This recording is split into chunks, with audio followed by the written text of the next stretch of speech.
பிள்ளையார் 3 ஆண்டு நிறைய பெற்ற பின்னர் ஒரு நாள் காலை தந்தையாருடன் சீகாழி திருக்கோயிலின் திருக்குளத்திற்கு சென்று சிவபாத இருதயர் மைந்தனை கரையில் அமரச் செய்து நீருள் மூழ்கி அகமருட ஜபம் செய்தார்.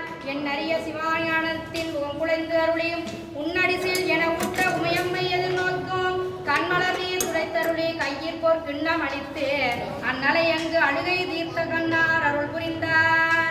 சிவனடியே சிந்திக்கும் திருப்பெருகு சிவஞானம் பவமதனை அறமாற்றும் பாங்கினில் ஓங்கிய ஞானம் உவமையிலா கலைஞானம் உணர்வறிய மெய்ஞானம் நவ முதல்வர் சம்பந்தர் தாமுணர்ந்தாரன் நிலையில் பிரமதீர்த்தத்தில் நீராடிய சிவபாத இருதயர் பால்வழிய நின்ற பிள்ளையை பார்த்து யார் கொடுத்த பாலை உண்டாய் என போல் கொண்டு ஓங்கினார். உடனே ஞான சம்பந்தர் தமக்கு பால் கொடுத்த பரம்பொருளை அடையாளங்களுடன் சுட்டி தோடுடைய செவியன் எனும் திருப்பதிகம் பாடினார்.